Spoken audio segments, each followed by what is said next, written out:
Ильяс Жансүгіров атындағы Жетісу мемлекеттік университетінің магистрлері ғылым көкжиегіне жолдама алды. 30 маусым білім ордасындағы жоғары оқу орнынан кейінгі білім беру негізінде магистранттарға салтанатты диплом тапсыру рәсімі өтті. Магистрлер мерейін асырған мерекелік шарада бірінші проректор Ләззат Еркінбаева алғашқылардың бірі болып түлектерді атаулы қуаныштарымен құттықтады. Биыл университетті 19 мамандық бойынша 203 магистрант тамамдап отыр. Шара барысында қатысушыларға мерекелік концерт ұйымдастырылды.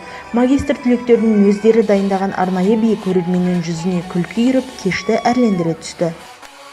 Бүгін мінекей Алматы облысының Жетісу жерінің төрі Талдықорған қаласындағы қара шаңырағымыз Жетісу мемлекеттік университетінде бүгін мінекей магистранттарға диплом тапсыру салтанатты кеш болып жатқан жайбар. Біз қуаныштымыз, осындай бізге білім беріп, білім нәрін сусындатқан осындай ұстаздарымыз, оқытушыларымыз аман болсын, профессорлеріміз аман болсын дегім келеді.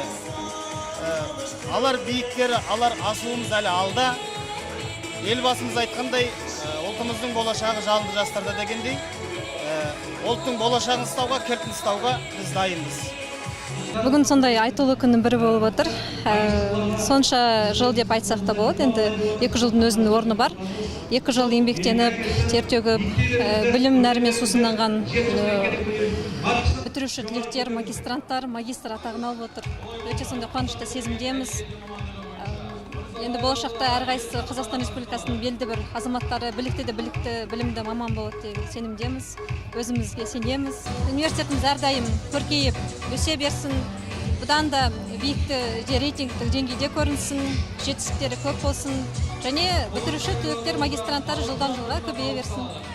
Бүгін біз үшін өте қуанышты күн. Біз бүгін магистрант атанып жатырмыз, магистратураны бітіріп жатырмыз. Магистранттарға сәт сапар тілеймін. Самал Ашырбекова, Біржан Дүйсен, оқу телестудиясы.